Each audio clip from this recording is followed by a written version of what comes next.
Bonjour à tous. Afrique des libertés, je vous salue. Tout est possible for godly men. Tout est possible for godly men. Tout est possible for godly men. I'm just doing my job. And the work is so. Bonjour à tous. But there is no pay. Amis de l'Afrique des libertés, je vous salue. Still wicked, yes. Je voudrais vous donner quelques nouvelles de la France-Afrique. Et je vais analyser ces nouvelles en 2 points. Le cas Éric Zemmour et l'étrange communiqué des puissances occidentales contre le peuple souverain africain du Mali. Voilà les 2 points de l'émission que je vous propose en ce 24 décembre 2021. Excellent vendredi à chacune et à chacun d'entre vous, mes amis. Que dans nos familles et dans nos vies se déversent les tonneaux à cubage illimités de la grâce divine.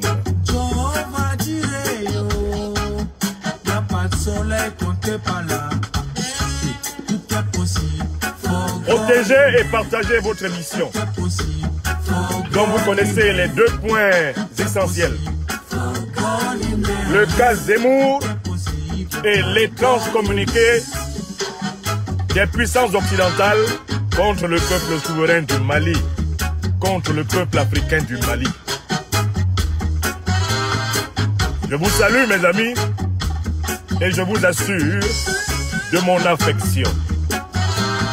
Protégez, partagez, protégez, partagez.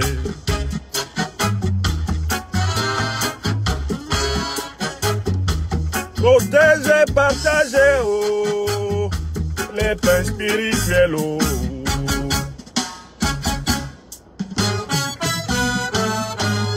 Allez, debout. Debout l'Afrique. Allez, hop, hop, hop. Debout, debout, debout. Debout. Allez. On va danser la salsa. Peuple malien, vigilance. Peuple malien, mobilisation. Bouge, bouge. Allez, Africain, bouge, bouge, bouge. Bouge, bouge, Africain, bouge. Hey, hey. La vie est une école. L'homme est un apprenti, yes. Et la douleur son maître. Bonjour à chacune et à chacun d'entre vous, mes amis. Vous êtes des milliers, des dizaines de milliers, maintenant des centaines de milliers, abonnés aux pages du serviteur des pains spirituels de la liberté. Ici sur Facebook, sur YouTube, sur Twitter. Je vous salue. For godly men, tout est possible. For godly men, tout est possible. For godly men, tout est possible. For godly men. Allez, allez, allez, allez.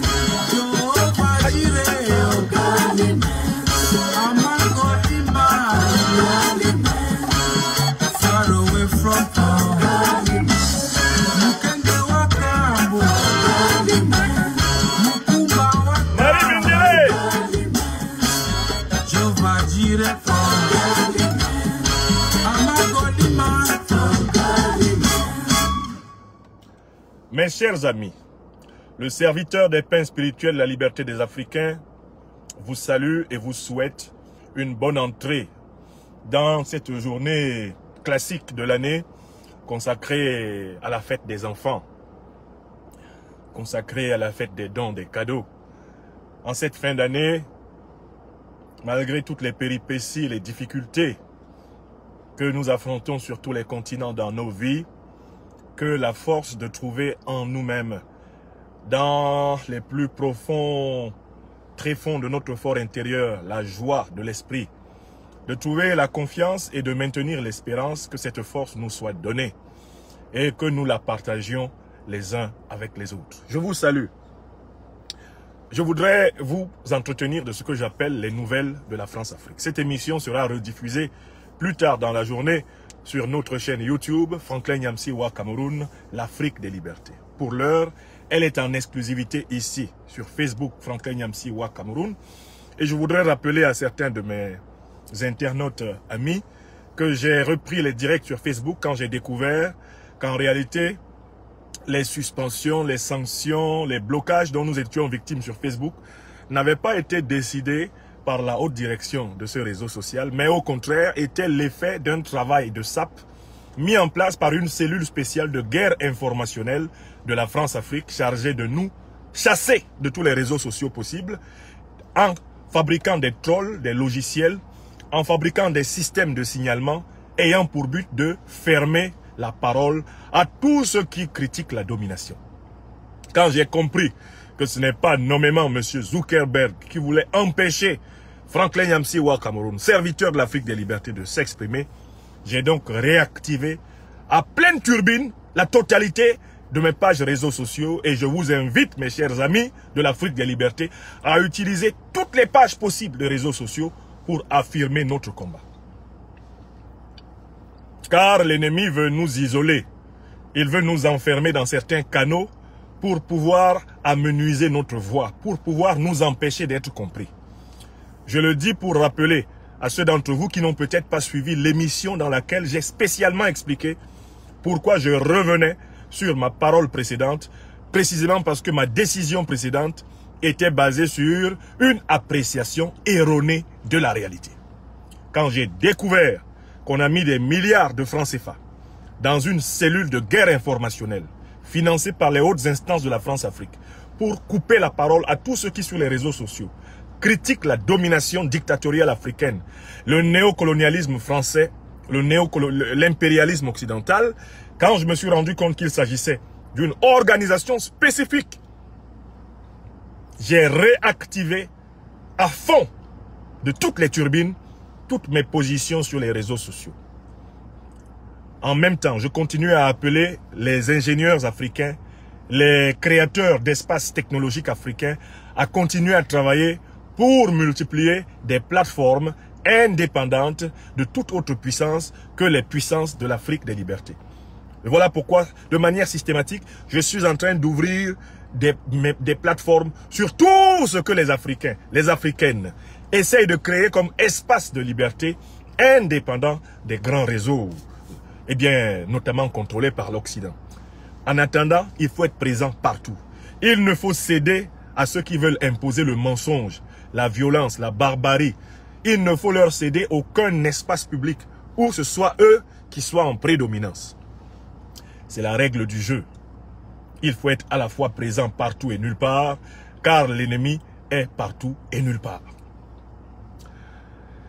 Eh bien, je voudrais vous donner les nouvelles de la France-Afrique. Cette association mafieuse qui, comme vous le savez, rassemble l'élite corrompue de la 5e République française depuis Charles de Gaulle jusqu'à Emmanuel Macron aujourd'hui, d'un côté, et de l'autre côté, l'élite africaine dite francophone corrompue, mise au pouvoir par les pseudo-décolonisations, les pseudo-indépendances des années 50-60, qui ne sont rien d'autre que la reconduction de la domination impériale, la reconduction de la domination coloniale, avec la complicité, bien sûr, de ce que France Fanon a appelé les peaux noires masques blancs, les nègres de maison, n'est-ce pas, les nègres marchandises, les nègres zombies de nos palais ensanglantés d'Afrique noire.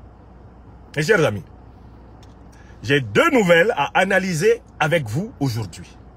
La première nouvelle, c'est le cas de M. Éric Zemmour, candidat à l'élection présidentielle en France, qui a cru bon de se rendre depuis hier, eh bien en Afrique noire, notamment en Côte d'Ivoire. Je voudrais, dans un premier moment, analyser les contradictions d'un raciste notoire, Éric Zemmour, en Afrique noire. Puis, dans la deuxième partie de cette émission, Je vais procéder à la lecture du communiqué de la coalition occidentale qui a été délivré hier. Et je vais procéder à une critique paragraphe par paragraphe de ce communiqué. Un communiqué vraiment méprisant, condescendant envers le peuple souverain du Mali. Et qui est méprisant et condescendant envers tous les Africains. De telle façon que tout Africain et tout Africain doit courageusement critiquer ce communiqué et soutenir le peuple malien dans sa volonté de retrouver la paix, de retrouver la liberté, la dignité, la souveraineté qui nous sont volées. L'a dit M. Jacques Chirac depuis plus de 4 siècles et demi. Ça, il le disait, on était au XXe siècle. Donc, depuis 5 siècles. Liberté, dignité, souveraineté, prospérité volée à l'Afrique par la même coalition occidentale depuis 5 siècles. Dixit Jacques Chirac. Alors, je voudrais appeler, à l'occasion de cette deuxième partie de cette émission, les Africaines et les Africains, notamment les intellectuels africains du monde entier, du continent africain, qui vivent en Europe, en Asie, en Amérique, d'arrêter de raser les murs. Arrêtez de vous cacher, arrêtez de vous planquer derrière le petit confort de vos positions. Car il est question de l'avenir de nos enfants. Il est question de l'avenir de tous les Africains du monde. Arrêtez, arrêtez d'être lâches. Arrêtez d'être peureux.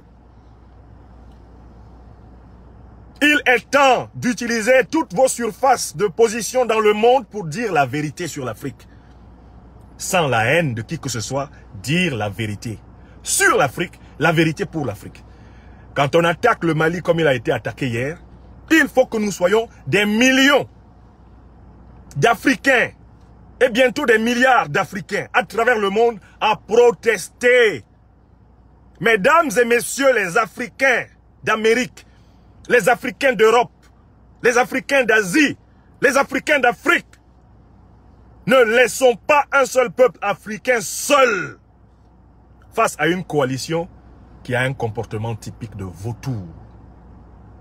Soyons des millions à protester si nous ne voulons pas que les rares d'entre nous qui sont les pionniers soient éliminés.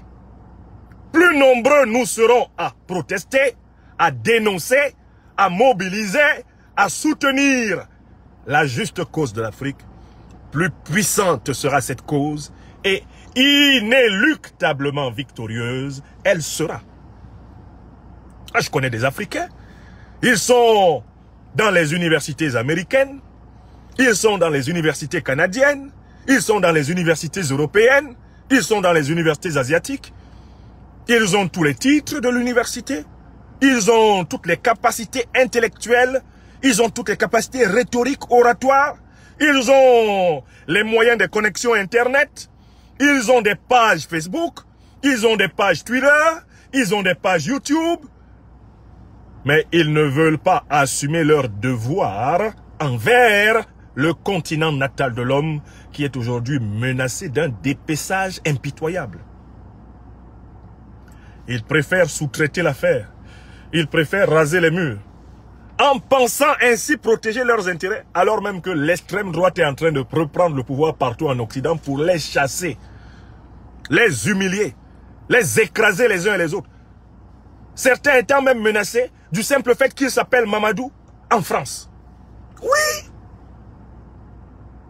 La France risque d'être bientôt gouvernée par quelqu'un qui va dire que si tu t'appelles Bamba Alidou et que tu es de nationalité française, il faut que tu choisisses un prénom d'une ethnie blanche française si tu veux rester français.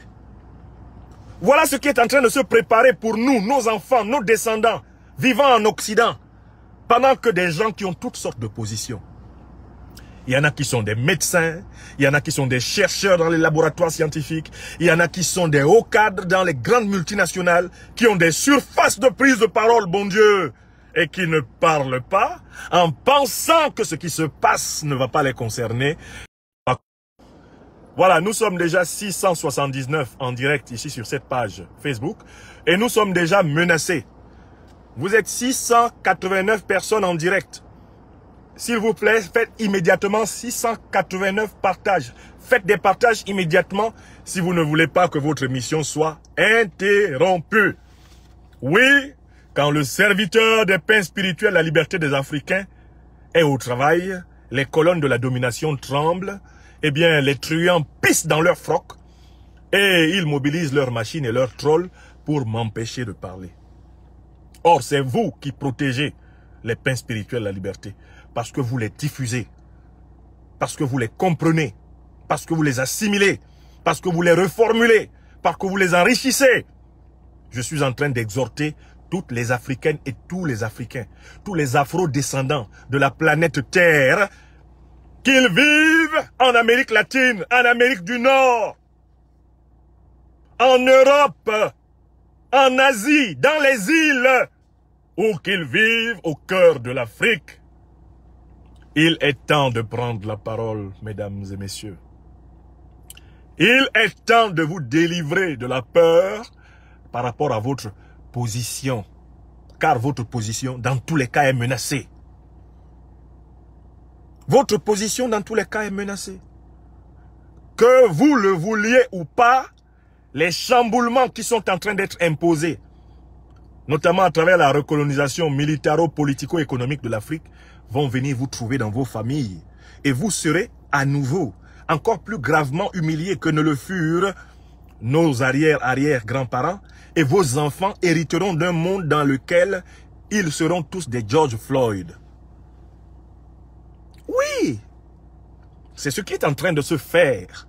Et cela ne se fait que parce que nous qui sommes en capacité de nous exprimer, nous qui sommes en capacité de faire entendre la vérité et la justice, eh bien, nous ne sommes pas maximalement mobilisés. Nous ne sommes pas maximalement mobilisés. On n'a même pas encore atteint 10%. Je dis bien 10% de la capacité de mobilisation des Africains sur cette planète ne sont pas atteints. Ce qui nous est demandé, c'est ne serait-ce que d'atteindre 50%. Monter à 50% de nos capacités de protestation, de nos capacités de solidarité, de nos capacités de mobilisation. Et nous allons obtenir la respectabilité de l'Afrique. Voilà ce par quoi je voulais ouvrir cette conférence intitulée « Nouvelles de la France-Afrique, le cas Zemmour et l'analyse du communiqué de la coalition occidentale contre le Mali ». Commençons par le premier point. Éric Zemmour en Afrique noire, les contradictions d'un raciste notoire. Là, il faut essayer d'abord de savoir qui est Éric Zemmour. Parce que les Africains entendent parler de ce monsieur Zemmour, Éric Zemmour. Et peut-être que certains et certaines Africains et Africaines n'ont pas encore pris la peine, ne serait-ce que de prendre les coordonnées générales du personnage et de ce qu'il représente. Puis, dans un deuxième moment, je vais m'intéresser aux contradictions, point par point, du personnage. Et enfin, je vais conclure sur le symbolisme Zemmour. Comment l'Africaine, l'Africain d'Afrique, d'Occident, d'Amérique, d'Asie et des îles doit entendre et comprendre ce que Zemmour signifie pour lui et pour ses descendants. Commençons par le premier point, qui est Éric Zemmour. Éric Zemmour est un citoyen français, né le 31 août 1958, nous dit-on, à Montreuil, en Seine-Saint-Denis en France. C'est un journaliste de formation, écrivain, qui a fait des études à l'Institut d'études politiques à Paris, qu'on appelle IEP. Éric Zemmour est connu en France comme étant un homme politique d'extrême droite. Quand on dit extrême droite, parfois il est important de préciser ce que signifie l'extrême droite. L'extrême droite, dans la classification politique occidentale, n'est rien d'autre que l'ensemble des partis politiques et des personnalités politiques qui souscrivent à l'idéologie, de la préférence raciale du blanc occidental catholique sur tous les autres, dans quelques pays que ce soit en Europe. Donc, en fait, l'extrême droite, c'est la frange ouvertement, parce que les autres sont hypocritement racistes. Mais l'extrême droite, c'est la frange ouvertement raciste de la classe politique. Deuxième élément typique de l'extrême droite, c'est que c'est un parti ultranationaliste. C'est-à-dire un parti qui place la nation, dans le cas par exemple de la France, la nation française au-dessus de tout. Au nom de la nation, tous les crimes sont possibles.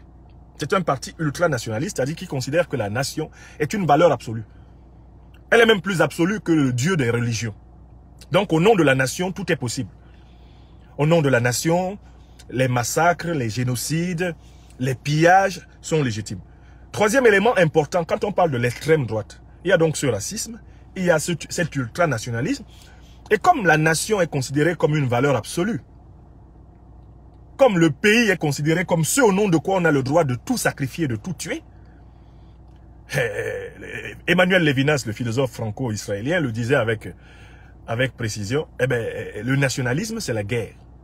Il s'ensuit que l'extrême droite est par définition colonialiste, puisqu'elle considère que, en tout cas ici en France, le blanc catholique, issu de la tradition gréco-romaine, judéo-chrétienne, ce blanc-là est un être humain supérieur à tous les autres.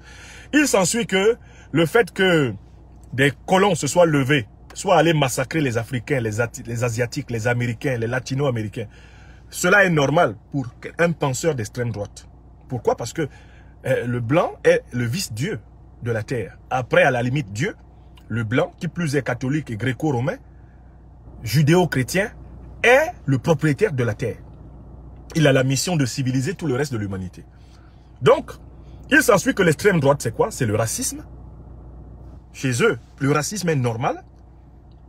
Deuxièmement, l'extrême droite, c'est le nationalisme. Troisièmement, l'extrême droite, c'est le colonialisme et l'impérialisme. Donc, voilà la famille politique à laquelle appartient Éric Zemmour. Et dans laquelle il dispute, en quelque sorte, la place de Marine Le Pen, qui est l'héritière du grand parti de l'extrême droite, le Rassemblement national. Zemmour a créé un parti politique ces derniers temps qui s'appelle la Reconquête. Et vous avez bien entendu, Reconquête. Que signifie la Reconquête? Il estime que la France est en train de subir ce qu'il appelle le remplacement des Blancs par les Noirs et notamment les Arabes. Donc la Reconquête pour Zemmour, c'est que les Blancs doivent reprendre leurs choses en France. Deuxièmement, la Reconquête, c'est quoi? Puisque l'extrême droite, c'est le colonialisme et l'impérialisme, la France, selon Zemmour, doit reconquérir ses colonies. Elle doit reconquérir ses territoires sous tutelle. On doit soumettre les Martiniquais, les Guadeloupéens, on doit soumettre les Réunionnais à la trique, on doit soumettre les Calédoniens à la trique, comme autrefois, c'est tout. Et quant aux Africains, entre guillemets dits francophones, on doit les remettre au pas. On doit les remettre au pas, comme d'habitude. Et voilà pourquoi d'ailleurs Zemmour a décidé d'aller en Afrique, soutenir les derniers détachements de l'armée néocolonialiste française en Afrique. Et il l'a soutenu ouvertement. Parce que c'est en parfaite cohérence avec sa vision du monde. Je vous rappelle que ce monsieur qu'on appelle Éric Zemmour a été condamné en 2011 pour provocation à la discrimination raciale. C'est-à-dire que même la justice française l'a déjà condamné. La justice française lui a donné ses titres de noblesse de raciste notoire. Ce monsieur a déjà été condamné en 2018 par la justice française pour la haine envers les musulmans. Incitation à la haine envers les musulmans de France. Ça, c'est en 2018. Donc ici en France, on sait que c'est un anti-musulman. C'est un anti-arabe, c'est un anti-noir, c'est un anti-africain. Bref, c'est un xénophobe. On peut donc faire le portrait total du monsieur. C'est un raciste notoire, c'est un assimilationniste colonialiste qui veut que la France soit dominée par ce qu'il considère comme la majorité blanche catholique gréco-romaine. C'est quelqu'un qui ne veut pas reconnaître que la France est une république de la diversité, une république désormais multiculturelle. Non, la France doit être uniforme. Elle doit être blanche, catholique, gréco-romaine. Et tous les autres doivent se soumettre à ce modèle. Ils doivent s'assimiler à ce modèle. À la limite, si les Noirs d'Afrique et les Arabes du nord de l'Afrique, du Moyen-Orient, pouvaient trouver des produits pour une transformation à la Michael Jackson, ce serait bien que nous devenions tous globalement leucodermes, en même temps que nous changerions jusqu'aux dernières bribes de nos noms africains, de nos noms orientaux, de nos noms arabes, tout irait bien. Ce monsieur Zemmour a ouvertement critiqué la composition de l'équipe de France de football. Il a dit que, pour lui, quand il regarde une photo de l'équipe de France de football et qu'il y a 8 noirs et seulement 3 blancs, il ne se reconnaît pas en cette équipe de France-là. Pourquoi? Parce que pour lui, la France elle est blanche, elle est catholique, elle est gréco-romaine.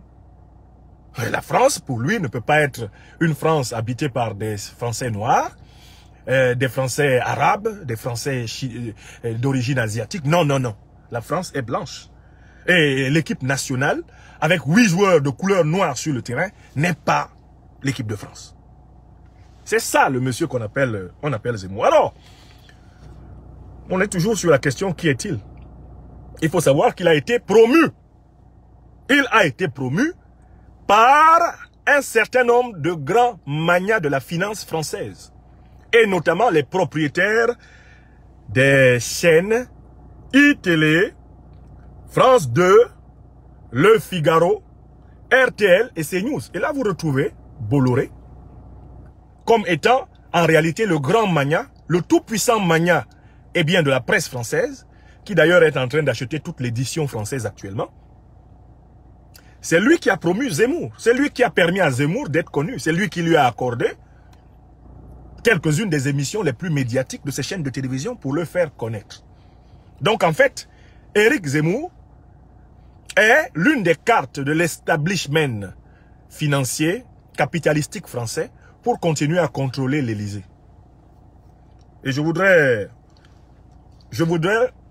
conclure sur la première partie de cette présentation en vous expliquant un peu comment ça marche ici en France.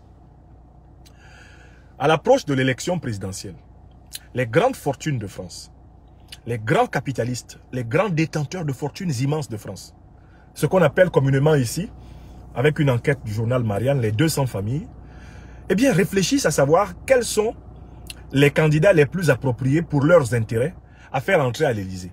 Bien souvent, les plus grosses fortunes de France vont donc fabriquer des chevaux. Ils vont fabriquer, pour ainsi dire, des poulains qu'ils vont jeter dans l'arène de l'élection présidentielle. Ils les jettent dans l'arène de l'élection présidentielle dans le but précisément de contrôler le palais de l'Élysée. Donc ils vont financer, ils vont promouvoir un certain nombre de personnalités politiques pour augmenter les chances que l'un de leurs poulains entre à l'Élysée et que par conséquent la politique qui sera pratiquée par le président de la République française soit compatible avec leurs intérêts particuliers. Voilà. Excusez-moi, je vais demander quelque chose à quelqu'un. Allô mon frère, il n'y a rien pour nous? Venez me donner pardon. Excusez-moi mes amis, je récupère un colis.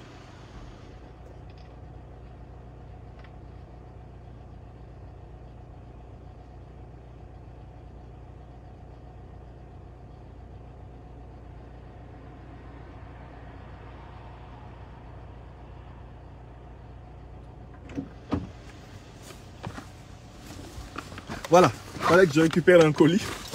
Merci. Merci mes amis. Donc, j'essaie de vous expliquer le mécanisme. Comment est-ce qu'on... Donc, en fait, la plupart des candidats à l'élection présidentielle française ont derrière eux des grands magnats de la finance, de l'industrie, de la presse, qui les lancent dans l'arène, qui les financent, qui les vulgarisent, qui les font connaître, dans l'espoir que l'un ou l'autre de leurs poulains gagne. Et voilà pourquoi chacun d'entre eux essaie d'avoir 1 ou 2 ou 3 fers au feu. Donc ils soutiennent plusieurs candidats pour avoir plusieurs chances de contrôler le maître de l'Élysée. C'est dans ce cadre-là que Éric Zemmour a été promotionné. Il a été promotionné pour s'assurer que dans tous les cas de figure, celui qui sera le futur président de la République française sera quelqu'un qui sera compatible avec les intérêts des grands magnats de la finance. Et il n'est pas le seul à être promotionné. Chacun d'entre eux, parfois même ils se rassemblent et ils promotionnent les mêmes candidats. 2 ou 3 ou 4. Ils en promotionnent un qui est d'extrême droite. Ils en promotionnent un qui est au moins de droite. Et ils en promotionnent au moins un qui soit du centre. Parfois il arrive qu'ils trouvent un candidat de gauche qui leur est compatible. La gauche molle, la gauche caviar. Celui-là on le promotionne aussi. Donc en fait, tous ces grands magnats, toutes ces grandes fortunes françaises ont souvent au moins 4 candidats qu'ils financent. Ce qui fait que dans tous les cas, celui qui entre à l'Élysée leur est compatible. Est-ce que vous avez compris? Vous avez donc compris? C'est dans ce cadre-là qu'Éric Zemmour a été fabriqué. Et il a été surtout fabriqué par le réseau médiatique de Bolloré. Car la plupart des chaînes que je viens de citer là sont sous le contrôle de Bolloré. Bolloré, dont vous savez par ailleurs que c'est l'un des manias qui contrôle, littéralement par monopole, eh bien les ports et les aéroports de la quasi-totalité de l'Afrique francophone. Est-ce que vous voyez le lien? Celui qui, avec la complicité des dictateurs, des satrapes reptiliens d'Afrique francophone, contrôle la quasi-totalité de nos ports et aéroports, monopolise des pans entiers des économies africaines, est aussi celui qui contrôle une bonne partie de la presse française, et c'est lui qui a fabriqué Éric Zemmour. Africain, africaine, tu as compris? Maintenant, si tu as compris, on peut passer à la deuxième partie. En allant en Afrique avant l'élection présidentielle, en quoi Éric Zemmour se contredit-il? En quoi est-ce qu'il se contredit? Bien sûr, on pourrait dire qu'il ne se contredit pas. Que c'est tout à fait logique. Qu'est-ce qu'il a fait? La première chose qu'il a faite, c'est qu'il est allé renforcer Barkhane. Il est allé tout de suite soutenir la force militaire française présente en Afrique depuis le XVIe siècle. J'espère que vous savez que depuis le XVIe siècle, les militaires français n'ont jamais quitté l'Afrique. Les camps militaires français actuels d'Afrique datent de la période coloniale. Lors de la période négrière, ils se sont installés. Lors de la période coloniale, ils se sont renforcés. Maintenant, dans la période néocoloniale, ils ont maintenu 12 000 militaires qui encerclent les Africains francophones. Zemmour est allé les soutenir. À la limite, on peut dire que c'est logique, puisque c'est un raciste, c'est un nationaliste, c'est un colonialiste et c'est un impérialiste. C'est logique qu'il aille soutenir les troupes impériales de la domination française en Afrique. On pourrait aussi dire, mais écoutez, il est allé d'abord en Côte d'Ivoire, ce n'est pas un hasard. À la tête de la Côte d'Ivoire aujourd'hui, par usurpation, par violation de l'article 55 de la Constitution, on a quand même le plus vassal des chefs d'État africains. Alassane Dramane Ouattara, le satrape reptilien venu de Sindou pour empêcher le peuple ivoirien de s'épanouir. Est-ce un hasard si c'est là-bas que Zemmour s'en va? Pourquoi Zemmour ne s'est-il pas précipité pour aller au Mali? Pourquoi Zemmour ne s'est-il pas précipité pour aller en Centrafrique? Pourquoi Zemmour a-t-il choisi la Côte d'Ivoire? On dira, mais non, Franklin Nyamsiwa Cameroun, il n'y a pas de contradiction. Il est allé chez le valet du néocolonialisme français, par excellence, en Afrique de l'Ouest, Alassane Dramane Ouattara. Enfin, on pourrait dire qu'il ne se contredit pas. Pourquoi? Ben parce qu'il s'en va chercher le soutien des Français de l'étranger. Et on sait qu'en Côte d'Ivoire, il y a une importante colonie, on va dire, il y a une importante immigration française en Côte d'Ivoire. Ok, très bien. Mais en réalité, ces trois raisons ne suffisent pas. Moi, je veux démontrer maintenant que, malgré tout, Éric Zemmour se contredit d'une manière mais affreuse. En quoi se contredit-il? Écoutez-moi bien. Je vais montrer qu'il se contredit sur 3 points et que par conséquent, c'est l'un des individus les plus stupides que la classe politique française aujourd'hui puisse compter. Premièrement, Zemmour dit qu'il est le défenseur du principe de la France au sol français.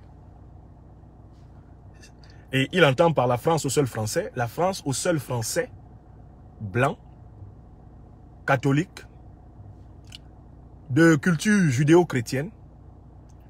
Ce sont eux qui doivent être au sommet de la France. Et tous les autres, les Noirs, les Arabes, les Asiatiques d'origine, etc., doivent être soumis aux Blancs.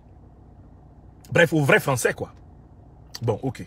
Si c'est cela, si la France doit être au sol français, si Zemmour avait une graine d'éducation à la pensée logique, il en déduirait donc que l'Afrique doit être soumise aux seuls Africains. Puisqu'il est raciste. Bon, un raciste bien organisé doit reconnaître donc que bon, chaque continent doit être dirigé par sa race alors. Bon, quelle est la race donc majoritaire sur le continent africain? Dans la logique, puisqu'on parle de race, pour parler de couleur, encore que ce concept de race lui-même est creux. Bon, si on reste dans la logique absurde du raciste notoire Zemmour, ben, si la France doit appartenir aux blancs français, l'Afrique doit appartenir aux noirs africains, non? Donc vous voyez comment ces racistes-là, ils ne sont même pas racistes comme il faut. C'est-à-dire que même dans son racisme, il n'est pas cohérent. Si Zemmour était un raciste logique, la France devrait être au seul blanc français et l'Afrique au seul noir africain.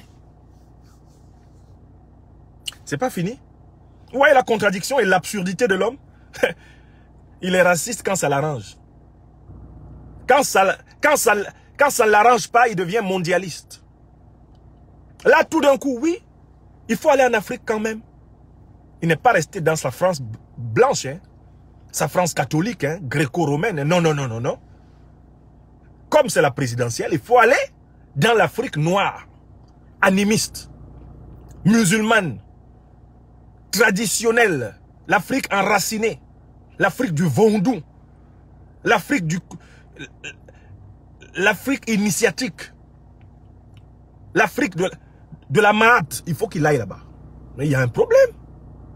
Soit le principe de l'appartenance par excellence à un pays, c'est bon, il faut être blanc, il faut être catholique, il faut être... Ben, reste chez toi alors. Pourquoi tu vas chez les gens? Nous, on est ici parce qu'on ne croit pas en ce concept de race. La notion de race est une notion absurde. Il y a une race humaine et à l'intérieur de cette race, espèce humaine, il y a toutes les variétés que l'on connaît. Mais comme vous, Zemmour, vous dites qu'il y a plusieurs races humaines et qu'elles sont d'une différence radicale. Mais restez chez vous alors. Pourquoi vous ne restez pas chez vous? Bon. Deuxième élément de la contradiction de Zemmour. Donc lui, il va dans le pays des gens alors qu'il dit aux gens qui vivent ici et qui viennent d'ailleurs de rentrer chez eux. Il est anti-immigration. Il ne faut pas que les gens viennent en France. Mais pourquoi il va chez les gens? Voici quelqu'un qui dit que les Noirs de France, là, bon, ceux qui ne veulent pas se franciser, ceux qui ne veulent pas se dépersonnaliser, ceux qui ne veulent pas oublier l'Afrique, oublier l'Arabie, oublier l'Afrique du Nord, ceux qui ne veulent pas oublier leurs racines, qui rentrent chez eux.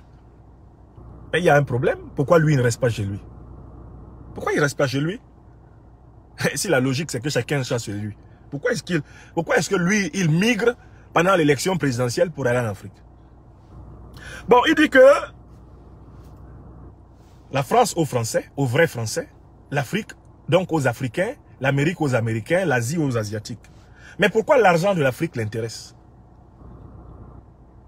Si l'argent africain doit financer les élections françaises, si les chefs d'État africains, comme l'a révélé par plusieurs fois Robert Bourgui, si les chefs d'État africains doivent financer avec l'argent public africain les élections françaises, qui peut interdire aux Africains de s'impliquer dans les affaires politiques françaises? Non, ça veut dire que vous voulez l'argent de l'Afrique. Avec l'argent de l'Afrique, on finance la droite, le centre, l'extrême droite. Toutes les familles politiques françaises, à la veille des élections, se précipitent vers les palais africains pour être financées. Bon, vous voulez l'argent des peuples africains pour financer les opérations politiques, les élections politiques en France. Mais vous ne voulez pas des Africains. Nous, en Afrique, on a une expression pour cela. Les gens n'aiment pas les gens, mais ils aiment l'argent des gens. C'est une contradiction. Quand vous n'aimez pas les gens, il ne faut pas aimer leur argent. Éric Zemmour fait donc partie de ces escrocs de la classe politique française qui n'hésitent pas à piller l'Afrique, à s'intéresser aux richesses de l'Afrique tout en méprisant les Africains. Deuxième contradiction. Il est allé à Abidjan pourquoi? Pour chercher des soutiens. Qui dit soutien? Dit soutien financier. Et tout le monde sait qu'Alassane Dramane Ouattara, comme tous les satrapes reptiliens africains, distribue l'argent public africain, l'argent public ivoirien dans toutes les familles politiques, dans l'espoir que, quel que soit celui qui gagne, ce soit son ami. Parce qu'il n'y a pas d'amitié dans ces relations politiques. Que font les chefs d'État africains? Ils font exactement comme les magnats financiers français dont je vous ai parlé. Les chefs d'État africains, notamment les vassaux néocoloniaux comme Alassane Ouattara, qu'est-ce qu'ils font? Quand il y a une élection présidentielle en France, il envoie de l'argent dans toutes les grandes familles politiques. Il envoie de l'argent à tous les grands candidats. Oui, il lui est même arrivé d'envoyer de l'argent à des candidats de gauche, même d'extrême gauche. Dans l'objectif suivant, quel que soit celui qui gagne, c'est mon ami. C'est un ami personnel. Hein? Quand vous entendez Alassane Dramane Ouattara parler des hommes politiques français en disant que ce sont ses amis personnels, c'est parce qu'il veut dire par là qu'il leur a donné l'argent. Mais ce n'est pas son argent, c'est l'argent des Ivoiriens. Vous entendez Paul Biya dire, on n'arrache pas... Des journalistes français lui demandent, mais la Chine est en train de gagner des marchés au Cameroun, qu'est-ce qui se passe? N'ayez pas peur. On ne prend pas ce qui appartient à quelqu'un pour donner à quelqu'un. On donne à tout le monde. Paul Biya a dit ça. Nous donnons à tout le monde. N'ayez pas peur. On ne prend pas ce qui appartient à quelqu'un pour donner à quelqu'un. On donne à tout le monde. C'est l'argent du peuple camerounais. C'est l'argent du peuple camerounais que Paul Biya partage à gauche, partage à droite, partage à gauche, partage à droite, partage à gauche, partage à droite. Il donne au parti au pouvoir en France. Il donne à l'opposition de droite. Il donne à l'opposition de gauche. Il donne à l'extrême gauche. Il donne à l'extrême droite. Et puis là, assis à Yaoundé. Dans tous les cas, nous sommes certains d'avoir de bonnes relations avec la classe politique française. Vous pensez que les bonnes relations là, c'est quoi? C'est l'argent camerounais pillé et donné. Oui. Et c'est une chose terrible. Hein? Même des dirigeants nationalistes et panafricanistes, comme Laurent Gbagbo, ont donné l'argent. Albert Bourgui a révélé. Laurent Gbagbo a donné l'argent. Il a partagé l'argent ivoirien à la classe politique française. Bourgui l'a dit. C'est-à-dire que ces gens-là considèrent que l'argent des Africains, c'est un droit, quoi. Regardez Alassane Ouattara, même jusque là-bas au Chili, pour cacher l'argent volé aux Ivoiriens et qu'il a planqué dans les paradis fiscaux au Chili, il finance l'élection présidentielle chilienne pour que le candidat de droite gagne. Mais avec quel argent? L'argent des Ivoiriens. Donc Zemmour fait partie de ces hommes politiques et de ces femmes politiques qui considèrent que l'argent de l'Afrique leur appartient. Mais ça, Chirac ne vous avait pas dit. Chirac ne vous a-t-il pas dit que dans la mentalité de l'élite politique française, l'argent de l'Afrique appartient à la France? Chirac l'a dit. Vous devez savoir que la plus grande partie de l'argent que nous avons dans notre porte-monnaie en France vient de l'exploitation de l'Afrique depuis plus de 4 siècles. Oui, Chirac l'a dit. Et on lui donnera la parole dans la deuxième grande partie de cette émission, quand on va analyser le communiqué des grandes puissances occidentales contre le Mali. Bon, voilà. Enfin, dernière contradiction. Zemmour donne l'impression qu'il va en Côte d'Ivoire pour essayer de draguer les électeurs. Parce qu'il y a une communauté française vivant en Côte d'Ivoire qui va voter à l'élection présidentielle d'avril 2022. N'est-ce pas? Vous êtes d'accord avec moi? S'il vous plaît, on est plus de 1088 personnes, mais on n'a pas fait 1000 partages. Attention, nous serons interrompus. Si vous êtes passif, nous serons interrompus. Et ce sera valable pour la rediffusion de cette émission tout à l'heure sur YouTube. N'oubliez pas de partager et allez sous la vidéo, appuyez sur le pouce levé. Appuyez. Mettez des cœurs pour protéger vos pains spirituels. Bon, en fait, le problème c'est que Zemmour c'est un menteur. La communauté électorale française en Côte d'Ivoire ne représente pas grand-chose. Le gros de la communauté électorale française se trouve en Afrique du Nord. C'est-à-dire entre le Maroc, la Tunisie et notamment l'Algérie. Pourquoi il ne va pas là-bas? Pourquoi Zemmour ne va-t-il pas là-bas? Vous savez pourquoi il ne va pas là-bas? Parce qu'il sait qu'il est fiché dans les opinions, non seulement des franco-africains, mais notamment dans les opinions franco-arabes. Il est fiché comme un anti-arabe, il est fiché comme un anti-musulman, il est fiché comme un raciste notoire. Et il sait que les opinions politiques en Algérie, en Tunisie et au Maroc sont encore plus énergiques qu'elles ne le sont actuellement en Afrique noire. Donc il a préféré choisir un pays où il y a beaucoup de gaou encore qui le contemplent. Il a préféré choisir le pays le plus mou possible pour y aller. Son malin qu'il fait à Abidjan là, il ne peut pas le faire à Alger. Wallahi billahi talaï. Zemmour fait son malin à Alger. Va pas durer là-bas. Il ne peut pas faire son malin là à Casa, à Rabat. Non, non, non, non, non, non, non, non. On ne joue pas avec eux. Il ne peut pas aller faire son malin là dans un pays arabe. Vous voyez? Profitons-en pour dire aux Africains d'Afrique noire, respectons-nous. Ivoiriennes, Ivoiriens. Sénégalaises, Sénégalais. Maliennes, Maliens. Guinéennes, Guinéens. Burkinabé, Camerounaises, Tchadiens. Centrafricaines, Centrafricains. Ne laissons pas des gens qui affichent dans leur propre pays leur mépris pour nous se balader tranquillement dans nos pays. Puisqu'ils nous rendent la vie impossible. Déjà en Europe.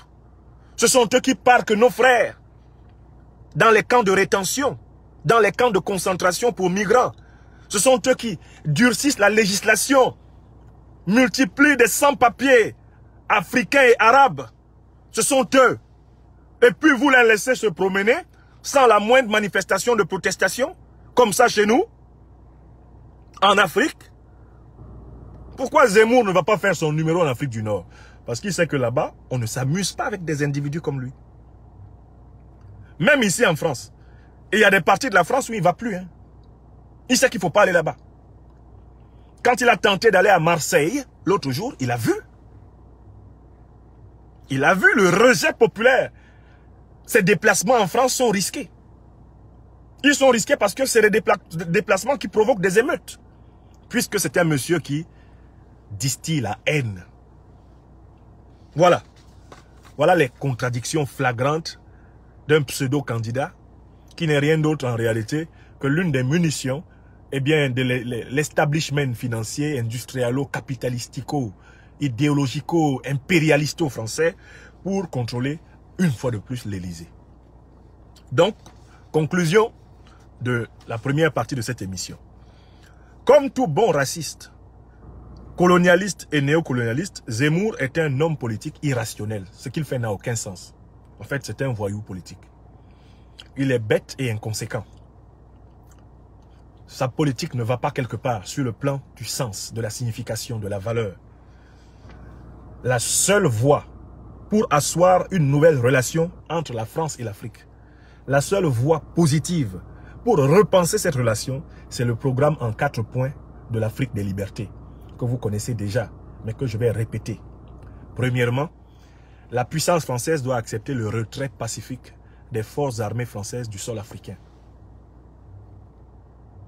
Deuxièmement, la puissance française doit accepter l'abolition, la suppression pacifique de sa monnaie néocoloniale, le franc CFA, qui est une monnaie de la Banque de France. Cette monnaie doit rester ici. Ça ne doit pas être une affaire de haine. Ça doit se faire parce que c'est juste. Troisièmement, la puissance française doit prendre des dispositions pour que la législation nationale en France empêche que des hommes politiques français exerçant le pouvoir soutiennent des dictatures en Afrique.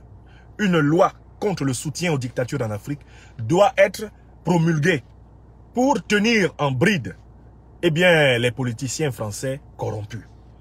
Et enfin, quatrième élément, la puissance française doit revoir sa prétention à l'hégémonie culturelle sur l'Afrique, en acceptant de laisser émerger l'africanophonie à la place de la francophonie. La francophonie, c'est pour la France et ses départements et territoires d'outre-mer.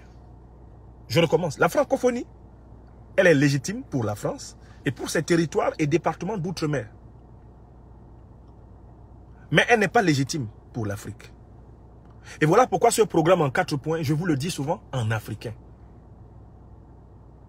Die bar pulasi, le bahe abisonda guap i Afrika. Borbab mamanola bahabi Afrika. Jamjarali. Die bar pulasi, le bahe ya moni wap mi whip basebe le francefa i Afrika. Ba barango, ba hunango, mbayap. Jamli yon heli bali.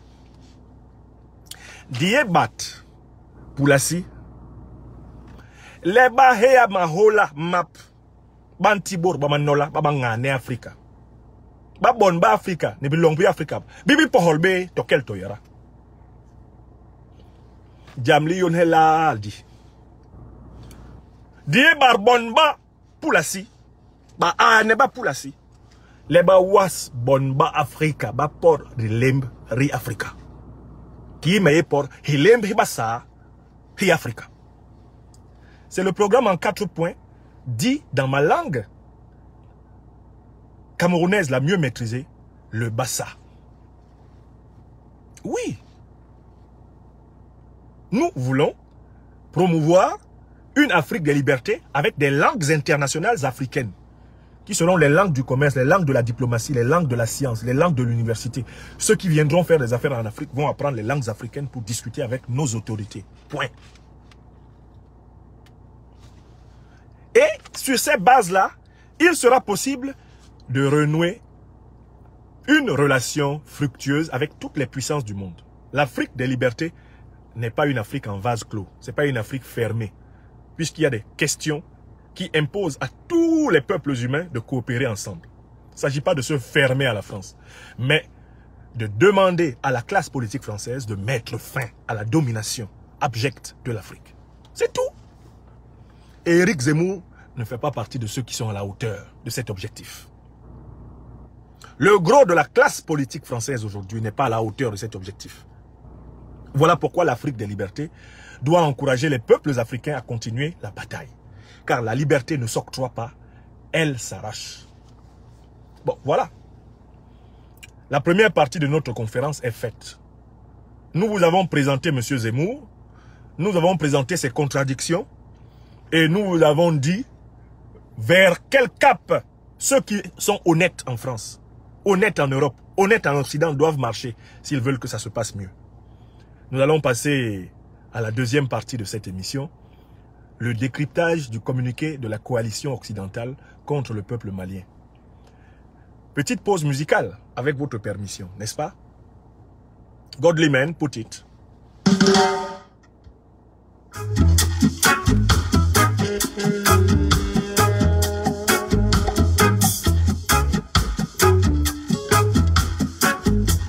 Allez, deuxième partage. Deuxième tour de partage, mes amis. Deuxième tour de partage maintenant. Tout est possible for godly men. Tout est possible for godly men. Tout est possible for godly men. Tout est possible for godly men. I'm just doing my job, and the work is so hard, but there is no pay. The boss still wicked, yes. I got to move away now. I'm going to see another people. I'm going to see another culture. I'm going to see Jaja children. Tout est possible for godly men. Allez les enfants. Tout est possible for godly men. Tout est possible for godly men. Tout est possible for godly men. Tu ressens un peu, tu donnes beaucoup, tu ressens un peu. On se voit que par la monnaie. Et quand tu gagnes un peu de blé, croque en jambe de l'adversité, et ton ami devient ennemi. Jehovah Jireh, yo, y'a pas de soleil quand t'es pas là. Et tout est possible. Godly man, tout est possible for godly man. Tout est possible for godly man. Tout est possible for godly man. Voilà, deuxième partie de cette émission, un communiqué conjoint a été publié hier par une coalition de forces occidentales, de puissances occidentales. C'est un communiqué qui s'intitule « Communiqué conjoint sur le déploiement du groupe Wagner au Mali ». Il a été publié sur le site du ministère français de l'Europe et des Affaires étrangères. C'est un communiqué. Il mérite d'être lu, il mérite d'être compris. Et moi, je voudrais en proposer une critique, paragraphe par paragraphe, pour éclairer l'Afrique des libertés. Vous savez, nous sommes dans une période difficile en Europe. L'Europe, et notamment la France, qui ont longtemps proclamé l'importance de la liberté de penser, de la liberté d'expression, sont en train de se refermer. Ces puissances sont en train de redevenir des puissances ouvertement brutales. Quand un communiqué comme celui-ci sort, et que nous, en tant qu'intellectuels, nous efforçons d'en faire le décryptage, c'est déjà, pour un certain nombre de puissances maintenant, un acte de lèse-majesté. C'est un acte de lèse-majesté, pourtant, c'est simplement cela, la liberté de penser, l'exercice de la liberté d'expression. C'est cela que nous faisons. Je voudrais, une fois de plus, insister auprès des Africaines et des Africains dans le monde entier, sur le continent, ceux qui vivent en France, en Europe, en Asie, en Amérique, sur le fait que si nous commençons à perdre un certain nombre de libertés qui étaient pourtant acquises pour nous un peu partout dans le monde, c'est bien parce que nous ne les exerçons pas assez. Je recommence. Si nous commençons à perdre un certain nombre de libertés, c'est bien parce que nous ne les exerçons pas assez. Car la liberté est un bien tellement précieux qui se perd quand on ne l'exerce pas. La liberté, là, elle n'est pas quantifiable. C'est pas quelque chose qu'on peut poser sur une balance dans une épicerie. C'est une qualité de vie. C'est une exigence de vie qui consiste, dans toutes les circonstances de la vie, à assumer le devoir de penser par soi-même, de s'exprimer et même d'objecter quand nous ne sommes pas d'accord. Être libre, disait l'un des grands penseurs de la France, le philosophe Alain, être libre, c'est pouvoir dire non. Être libre, c'est pouvoir dire non. Donc je me désole de l'extraordinaire silence qui recouvre les milieux de l'intelligentsia africaine, les milieux du leadership religieux, du leadership économique, les milieux du leadership scientifique, les milieux des grandes corporations, des grands professionnels de tous les métiers, de toute l'Afrique continentale et des diasporas. Quand il y a des choses aussi graves qui se disent sur un pays africain, nous devons être nombreux à prendre la parole. Parce que ce qui est en jeu, c'est l'avenir de notre civilisation et de nos descendants. Alors, je vais faire deux choses. D'abord, je vais vous donner lecture du communiqué. Le communiqué qui a été publié hier. Le communiqué conjoint. Parce que je ne voudrais pas critiquer quelque chose dont je ne me suis pas assuré que vous l'avez lu. Parce que l'un des problèmes qu'on a justement en Afrique, c'est que bon, les gens ne veulent pas lire. Ils préfèrent les on-dit.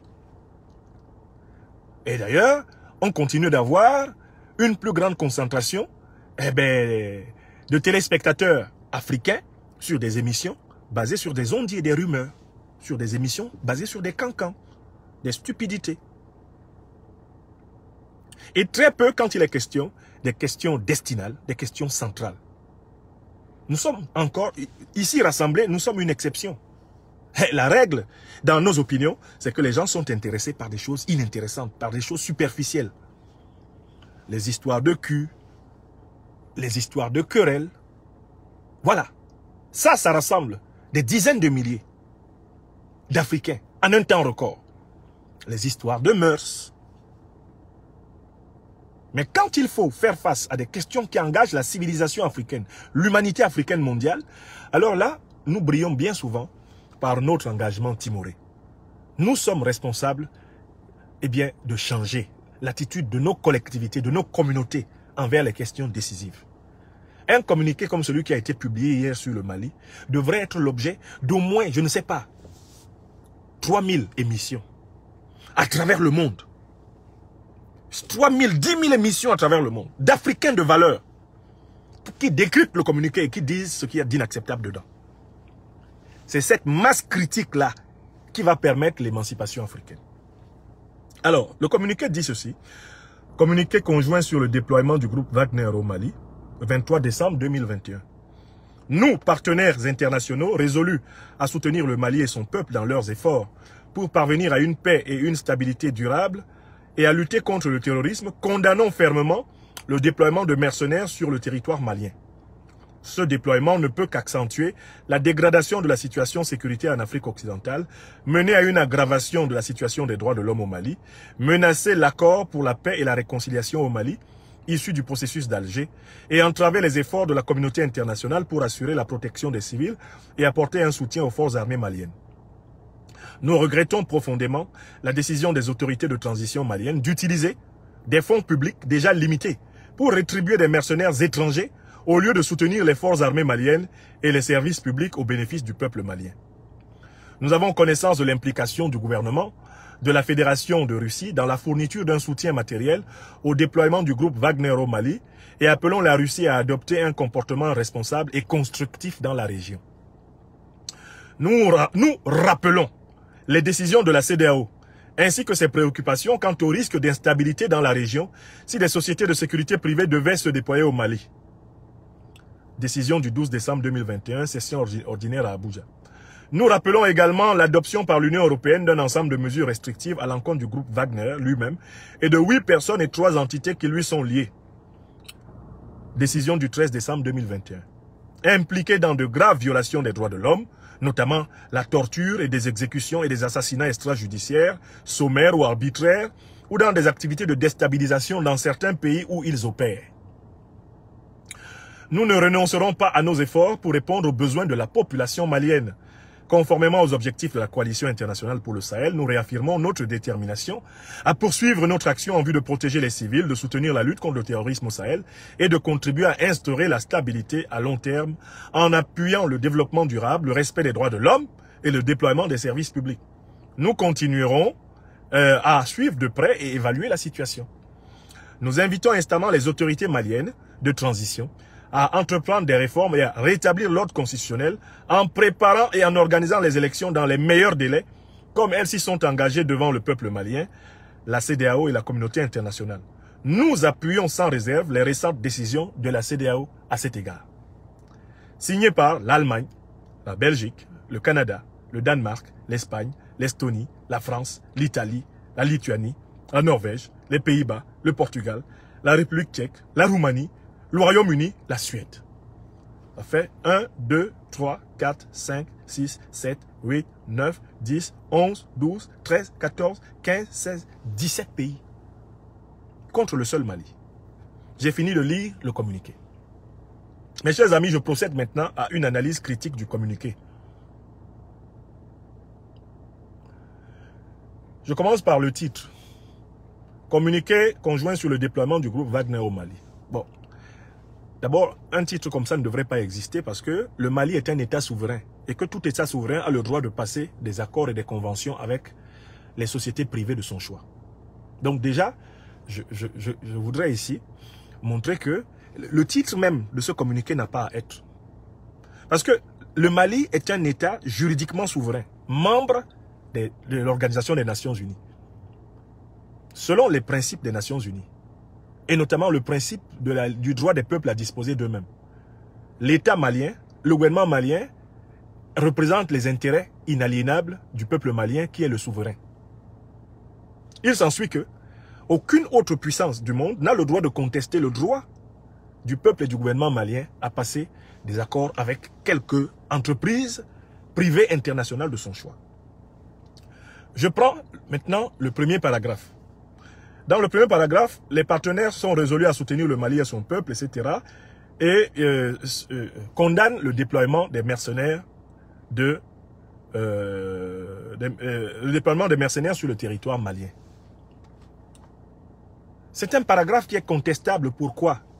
Parce que supposons qu'il y ait des mercenaires de Wagner qui sont arrivés au Mali. Moi, je n'ai pas les moyens de vérifier cette information. Je sais que le Mali a passé une convention avec la Fédération de Russie. Il y a un accord de coopération entre la Russie et le Mali. Ça, c'est connu. Donc, les militaires russes, dans le cadre de cette convention, arrivent au Mali. Ça me paraît clair. Il n'y a pas de problème là-dessus. Maintenant, la question des mercenaires. Mais en fait, la fameuse société Wagner, que je ne connais pas du tout, c'est une société privée, c'est une société militaire privée comme d'autres. Il y en a d'autres. Je vous ai donné une masterclass ici sur les sociétés militaires privées dans le monde. Et il a été établi que 80% des sociétés militaires privées dans le monde sont américaines et britanniques. 80%. Je vous ai établi que ensuite, il y a les sociétés militaires et privées françaises. Et tous les pays européens pratiquement ont des sociétés militaires et privées qui opèrent à travers l'Afrique, qui opèrent à travers le monde. Alors donc, déjà le premier paragraphe se légitime. Pourquoi? Pourquoi? Et de quel droit on empêcherait des sociétés militaires privées russes d'opérer dans le monde alors que les sociétés militaires privées américaines, elles ont le droit d'opérer, les sociétés militaires privées anglaises, les sociétés militaires privées françaises, les sociétés militaires privées chinoises, les sociétés militaires privées belges, bref, tous ces pays-là ont des sociétés militaires privées qui opèrent à travers le monde. Quel est le fondement sur le plan juridique, quel est le fondement sur le plan logique de l'interdiction que si les Russes ont des sociétés militaires privées, elles fonctionnent? Déjà, c'est contestable. Deuxième critique sur le premier paragraphe. On dit que l'arrivée de la société militaire privée russe au Mali viendrait déstabiliser le Mali. Est-ce que c'est vrai? Qui a déstabilisé le Mali? Il faut qu'on réponde à cette question-là tout de suite. La déstabilisation du Mali fait partie de la déstabilisation générale du Sahel qui a été provoquée par la déstabilisation de la Libye. Je recommence la réponse. Qui a déstabilisé le Mali? Ce sont ceux qui ont déstabilisé la Libye, qui ont déstabilisé tout le Sahel. Le Mali est au Sahel. Ce sont les déstabilisateurs de la Libye qui ont déstabilisé le Sahel et qui ont déstabilisé le Mali.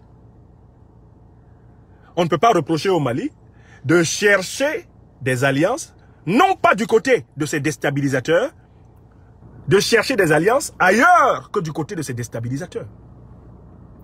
C'est la puissance française qui a mené la déstabilisation de la Libye et qui a déclenché la déstabilisation du Sahel avec le soutien de la coalition occidentale, la même. C'est une vérité historique. Comment ceux qui ont déstabilisé la Libye et déstabilisé le Sahel peuvent-ils reprocher aux Maliens de chercher des solutions contre cette déstabilisation en allant vers d'autres partenaires?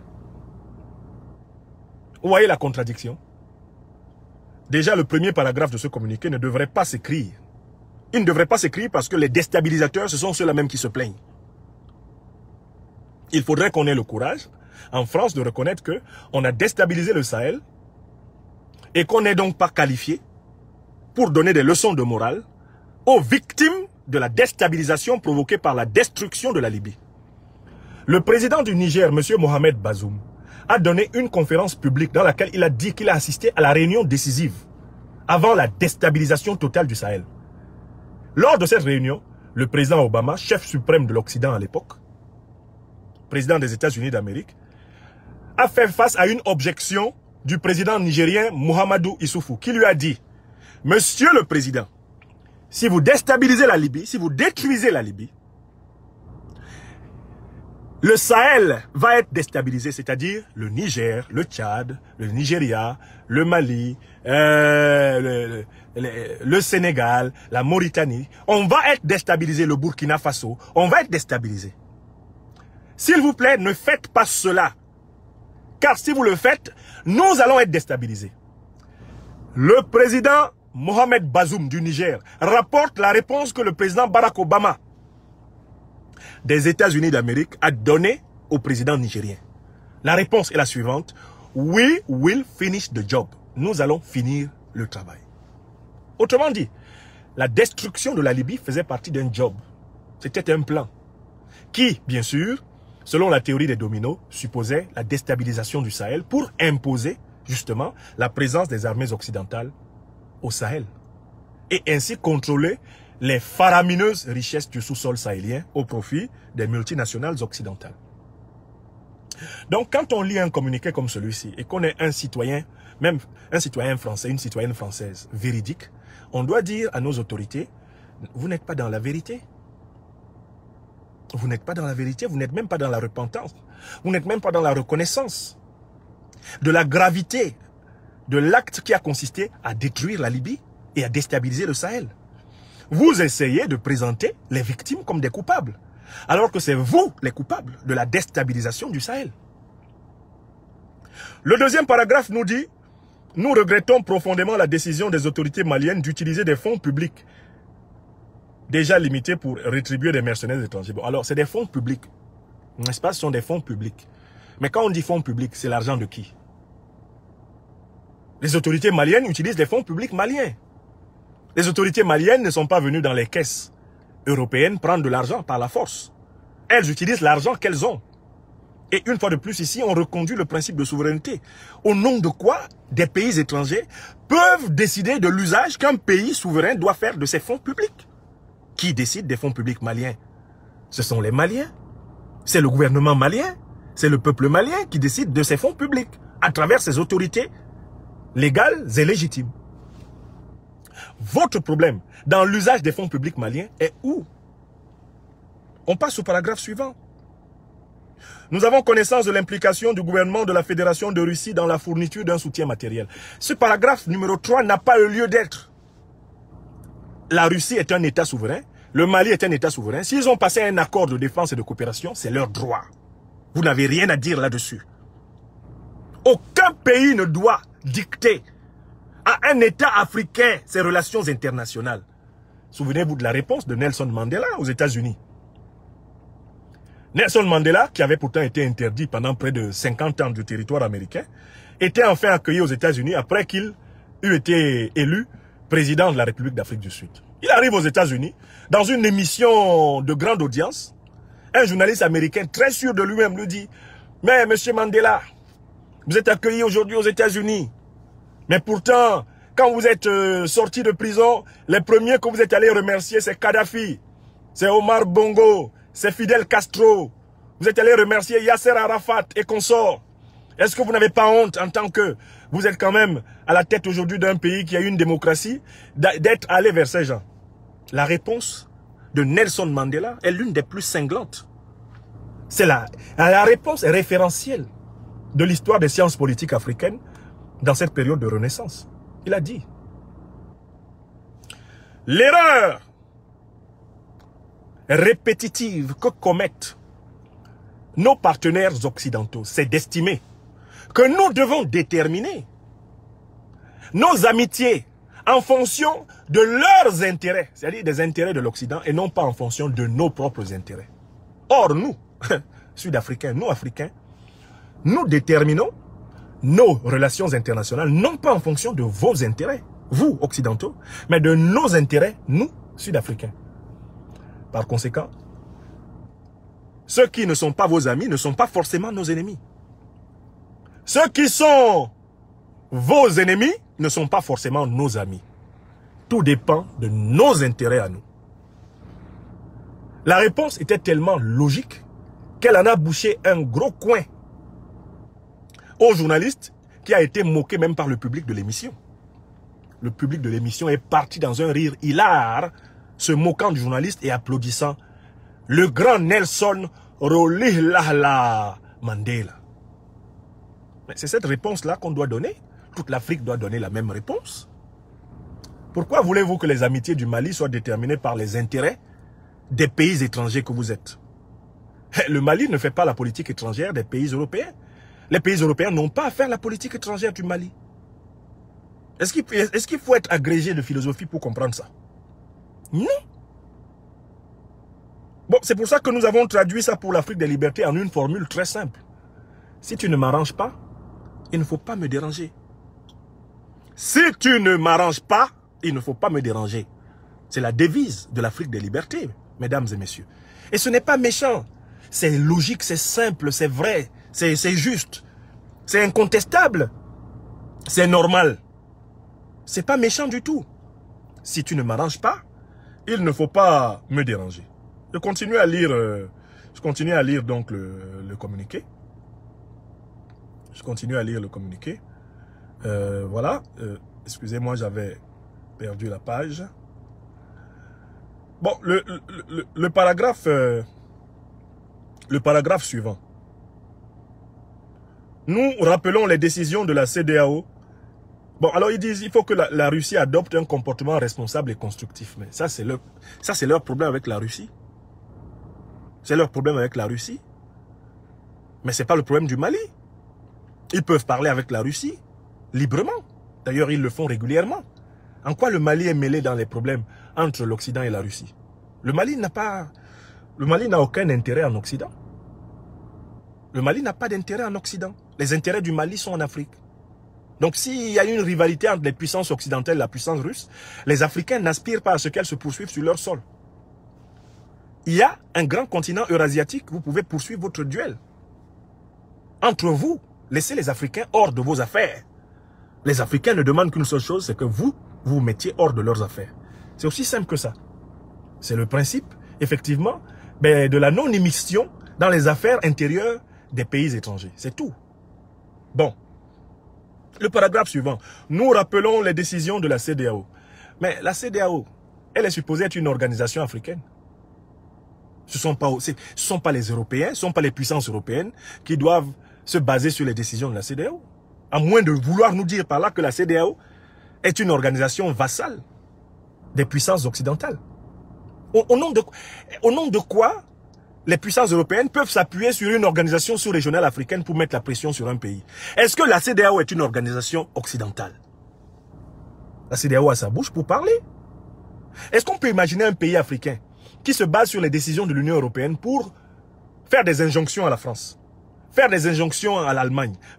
Est-ce que les pays africains peuvent se baser sur les décisions de l'Union européenne pour faire des injonctions aux pays européens? Non.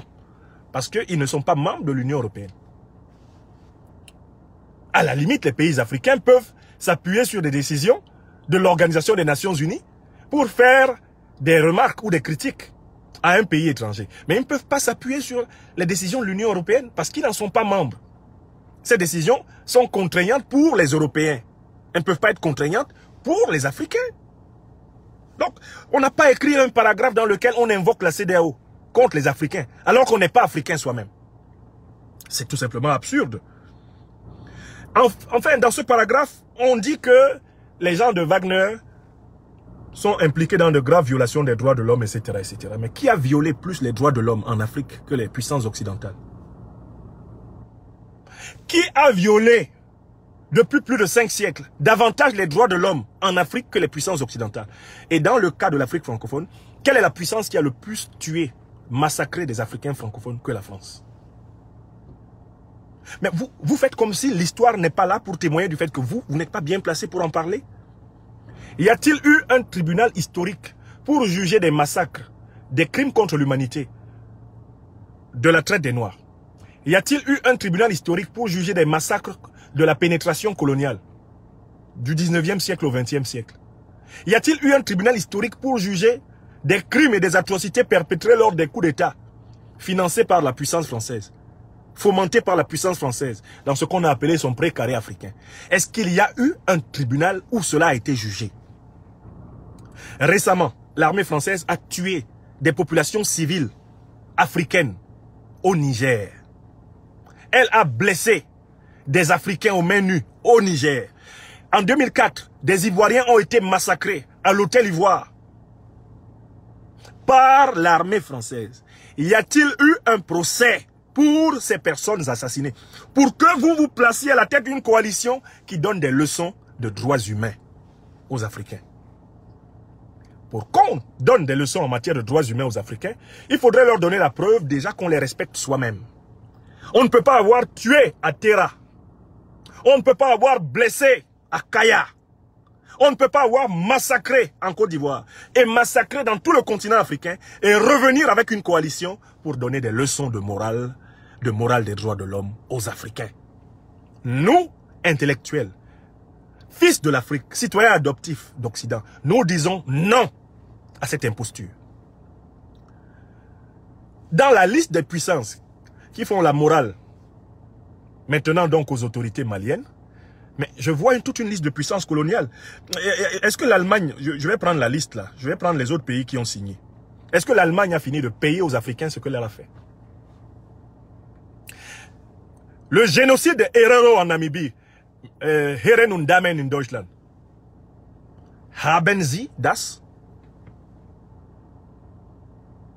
Zurückgegeben zur Afrikanischen? Est-ce que vous avez rendu aux Africains les droits que vous leur avez volés? Les crimes allemands au Togo, les crimes allemands au Cameroun, les crimes allemands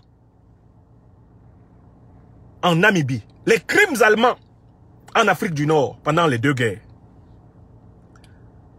Haben Sie das zurückgegeben zu Afrika? Warum kommen Sie immer mit einer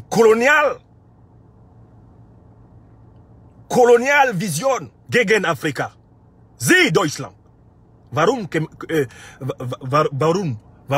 können Sie immer das sagen gegen Afrika? Haben Sie ein bisschen Sittlichkeit gegen Afrika?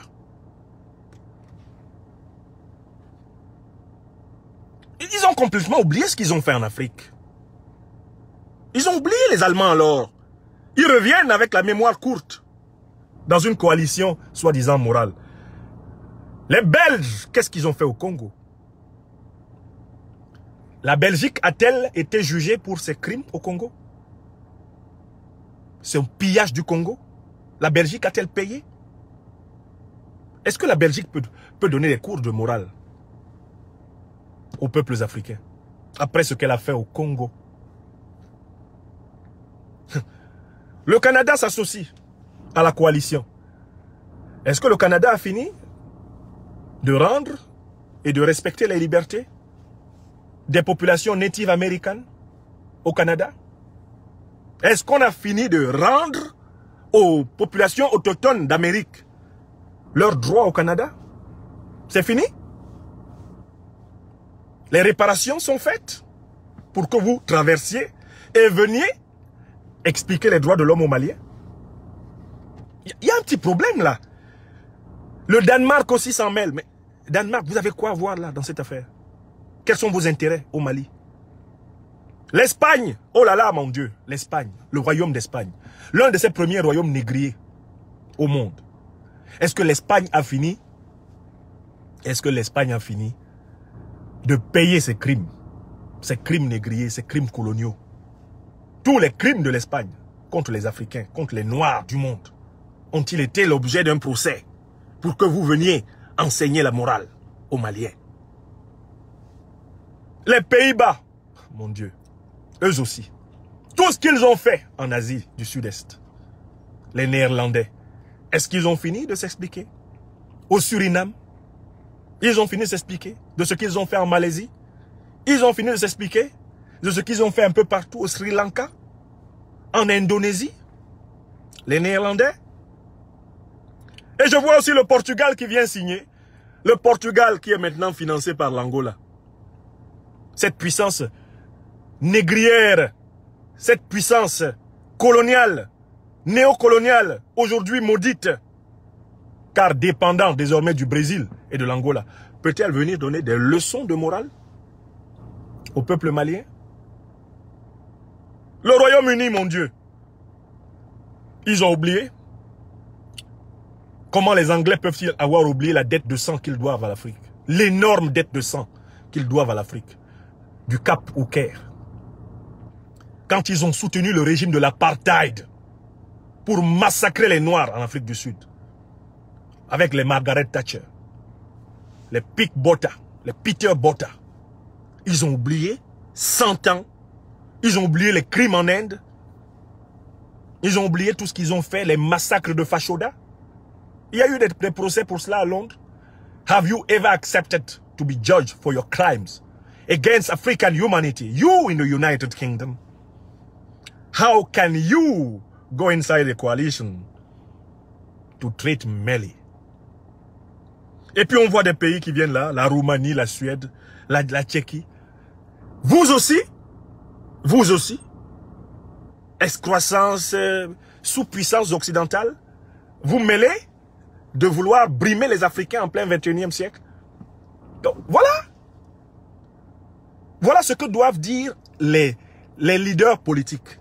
Voilà ce que doivent dire les leaders religieux, les leaders intellectuels, les influenceurs. Voilà ce qu'ils doivent dire en lisant ce communiqué.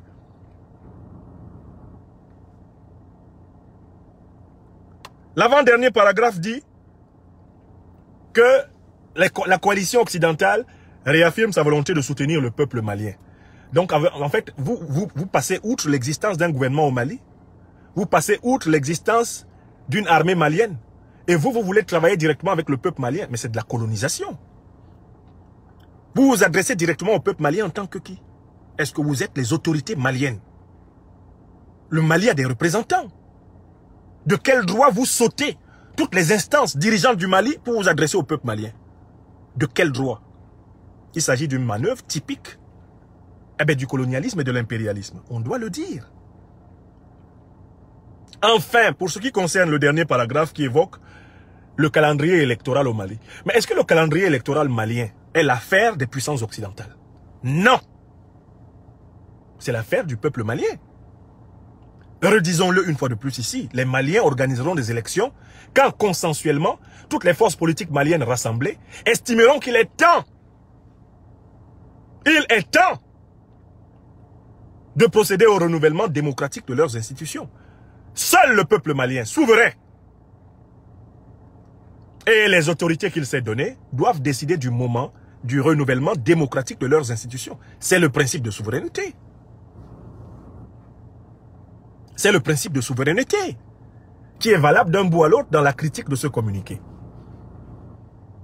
Donc, pourquoi voulez-vous que les élections soient bâclées au Mali? Parce que vous voulez absolument remettre à la tête du Mali une direction vassale de l'impérialisme occidental. Vous voulez que les élections soient bâclées parce que vous voulez réimposer des nègres de maison à Bamako. Le peuple malien a compris cela et refuse d'être brusqué par une démocratie superficielle dictée de l'extérieur.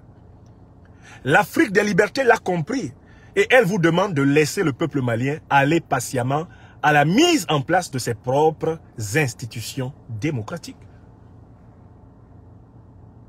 Voilà la critique que nous faisons de ce communiqué. En conclusion, ce communiqué n'est pas juste.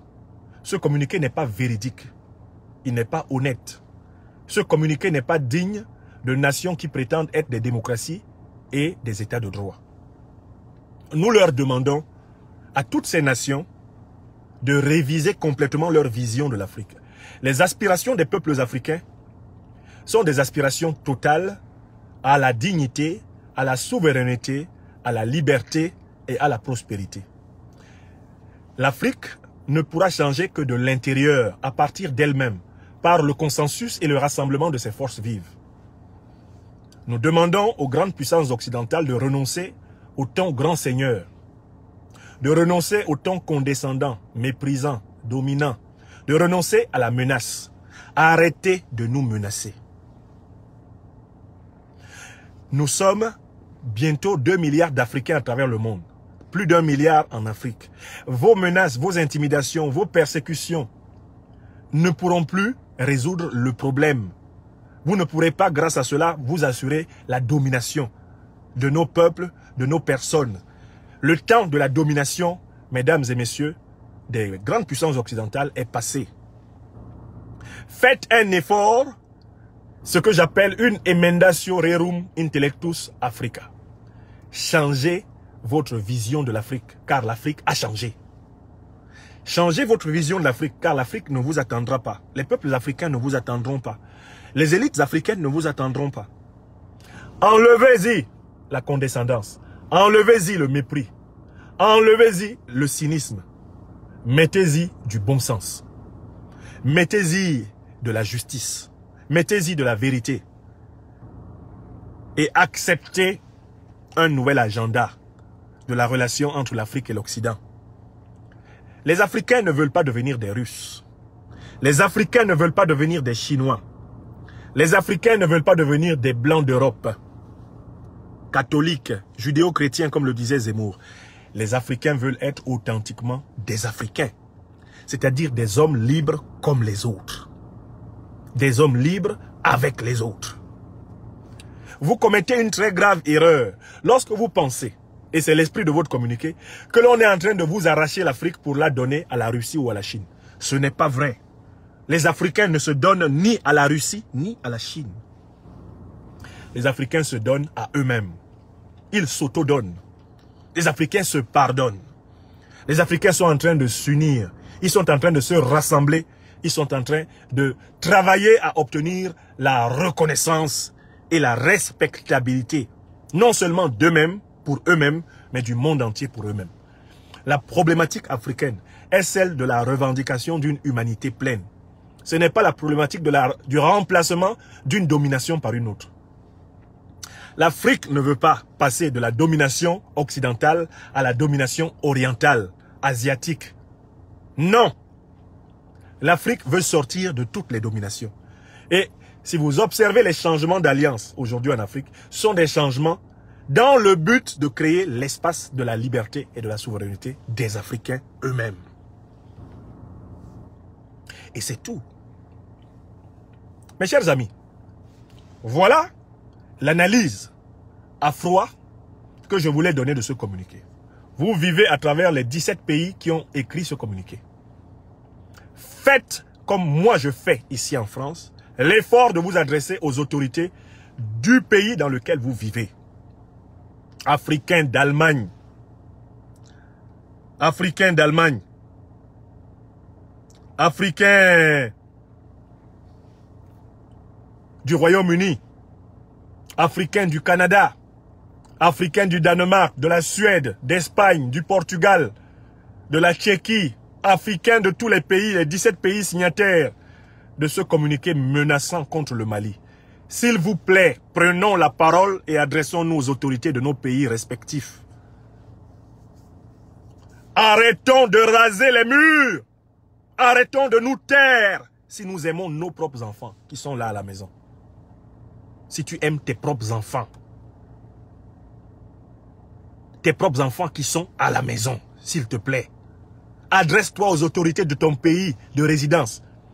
Tu es aux États-Unis, tu es au Canada, tu es au Royaume-Uni, tu es au Portugal, tu es en Espagne, tu es en France, tu es en Belgique, tu es en Tchéquie. Tous les pays de la liste là, tu es au Portugal. Lève-toi, prends ta plume, écris-leur. Prends ta plume et écris-leur.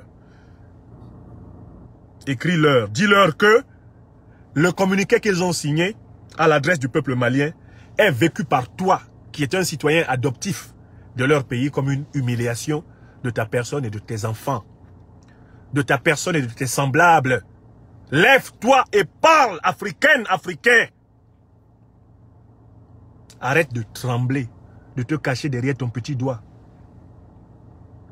Arrête de raser les murs quand il te faut assumer ta mission de vérité. Parle de manière rationnelle. Argumente comme je le fais. Parce que bien sûr, ils détestent les gens qui réfléchissent. Mais en même temps, ils les admirent. Les Occidentaux détestent les non-Occidentaux qui réfléchissent. Mais en même temps, ils les admirent.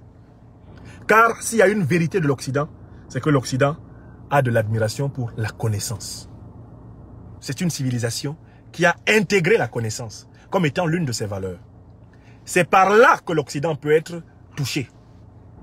Nous devons leur montrer que nous connaissons le monde, que nous comprenons le monde. Quand vous avez montré à un Occident que vous connaissez et vous comprenez, vous gagnez une bonne partie de son estime. Maintenant, puisque les intérêts font qu'il n'y ait pas forcément des amis, ils vont vous détester parce que vous représentez la remise en cause de leur hégémonie. Mais en même temps, ils vous admirent. Conquérons l'admiration des grandes puissances occidentales en étant des citoyennes et des citoyens qui leur disent la vérité et qui leur montrent qu'ils ont compris les enjeux du monde. Ça ne nous coûte rien d'autre. C'est le plus grand service que nous rendions à nos enfants, à nos petits-enfants sur la terre. Parce que si nous ne le faisons pas, nos enfants, nous les Africains, et notamment qui vivent en Occident, et les Africains qui vivent en Afrique, vont vivre dans des conditions pires que nous. Nous. Actuellement, là, ça va encore. J'ai pu donner cette conférence jusqu'au bout, non? Je vais pouvoir peut-être rentrer chez moi, là. N'est-ce pas? Mais pour la génération de mes enfants et de mes petits-enfants, ça risque d'être pire. Vous voyez déjà comment on nous censure. Par exemple, sur Facebook, vous voyez déjà comment on utilise des moyens énormes pour nous empêcher. Vous voyez comment on nous pourchasse, on nous harcèle. On nous crée des problèmes. Vous voyez comment nous, notre génération, est harcelée. Vous voyez comment le Mali est menacé. Si nous ne faisons rien, les pays africains seront encore plus menacés que le Mali ne l'est aujourd'hui. Si nous ne faisons rien, les menaces que nous, là, qui sommes leaders d'opinion aujourd'hui, nous subissons, ne sont rien à côté de celles que subiront ceux qui seront leaders d'opinion demain. La génération de nos enfants et de nos petits-enfants, de nos arrière-petits-enfants, risque de vivre dans un monde plus dur que celui que nous avons connu. Donc si nous avons de l'amour pour nous-mêmes, du respect, de la vénération pour nos ancêtres, et si nous avons de l'amour pour nos enfants en Afrique et dans toutes les diasporas africaines, s'il vous plaît, mesdames et messieurs, prenons la parole et faisons comprendre au monde que nous avons compris les enjeux du monde et que nous refusons d'être à la remorque des intérêts des autres. Nous ne voulons pas dominer le monde. Nous ne voulons plus être dominés dans le monde. Je recommence. Nous ne voulons pas dominer le monde, mais nous ne voulons plus être dominés dans le monde. Nous ne voulons plus être le marchepied des sociétés occidentales dans lesquelles nous sommes installés. Nous ne voulons plus être le marchepied du monde occidental sur notre continent natal. Nous ne voulons plus être déshumanisés. Et nous ne voulons pas transmettre à nos enfants une société encore plus déshumanisante, plus méprisante, plus condescendante, plus violente que celle que nous subissons aujourd'hui. Par conséquent, toi qui m'écoutes, toi qui as suivi cette conférence, demande-toi comment tu peux augmenter ta surface de conscientisation et assume toutes les possibilités qui sont les tiennes pour faire connaître la vérité, pour exiger la justice.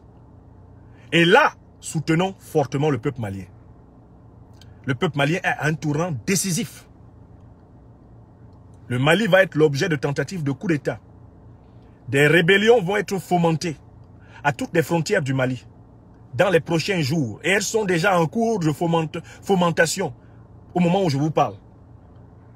La transition malienne va être militairement attaquée, brutalisée dans les heures qui viennent. J'appelle les Maliennes et les Maliens à être unis comme un seul homme autour de leurs autorités de transition pour réussir cette étape décisive de la construction de l'indépendance malienne. J'appelle les Africaines et les Africains à soutenir le peuple malien, à soutenir tous les peuples africains où il y a des dirigeants qui font l'effort de faire franchir le seuil vers la vraie souveraineté. Du Mali en Centrafrique, il y a ce que j'appelle la diagonale mystique. Vous posez une règle sur le monument de l'amitié russo-africaine à Bangui et vous tracez une ligne jusqu'à Bamako. Sur toute cette ligne-là, vous avez ce que j'appelle la diagonale mystique. Africains, soutenons la diagonale mystique. C'est-à-dire l'effort des peuples et des dirigeants africains pour obtenir la vraie indépendance. N'oublions pas de ne pas tomber dans deux pièges qui nous sont tendus dans cette affaire. Premièrement, la critique ignorante. Ne soyons pas des critiques ignorants, soyons des critiques cultivés. Donc on est obligé d'avoir un très haut niveau de connaissance des problèmes africains. Ça c'est le premier piège. Tout Africain et tout Africain qui fait de la critique politique sans se cultiver, sans approfondir sa connaissance et sa compréhension du monde est un danger pour l'Afrique. C'est le premier piège. Deuxième piège qui nous est tendu. Les Africaines et les Africains qui sont engagés pour l'émancipation vraie de l'Afrique ne doivent pas être des racistes. On ne doit pas détester quelqu'un à cause de la couleur de sa peau. Le piège que l'Occident nous tend dans cette affaire, c'est que ceux qui défendent l'émancipation africaine tombent dans la haine de l'homme blanc. Nous ne devons jamais détester un être humain pour son apparence physique. Mettons-nous à l'abri du racisme.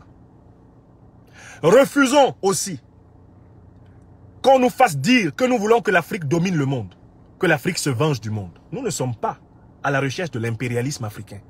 Nous sommes à la recherche de l'égalité des peuples, l'égalité des personnes. Nous sommes à la recherche d'un monde multipolaire dans lequel toutes les libertés soient respectées. Voilà les exigences de l'Afrique des libertés. Un humanisme de dimension universelle. Mes chers amis, vous avez été à chaque fois un peu plus de 1000 personnes à suivre cette conférence. Elle sera rediffusée sur la chaîne YouTube Franklin Nyamsiwa Cameroun, l'Afrique des libertés, dans les minutes qui suivent. Je vous remercie. Portez-vous bien.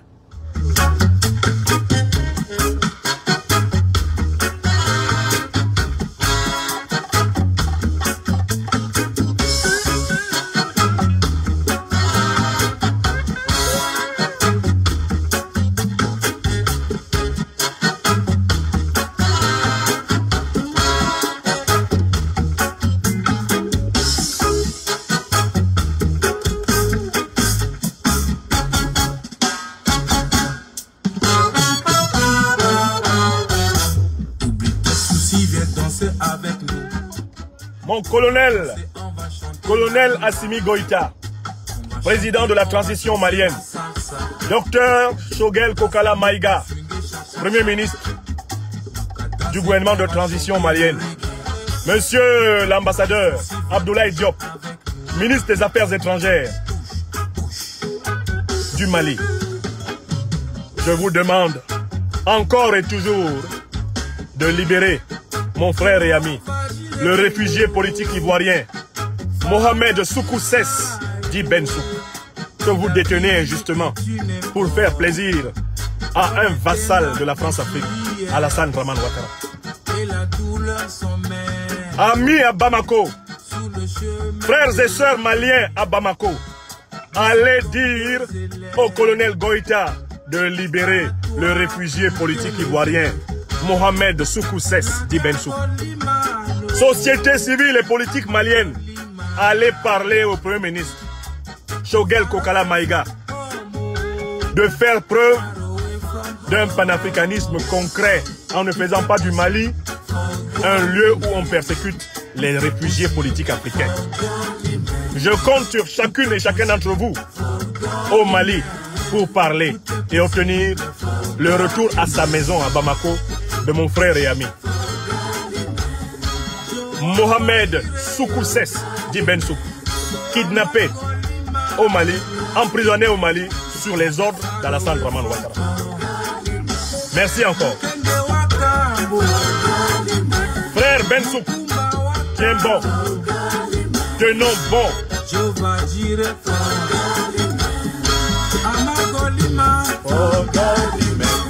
Merci.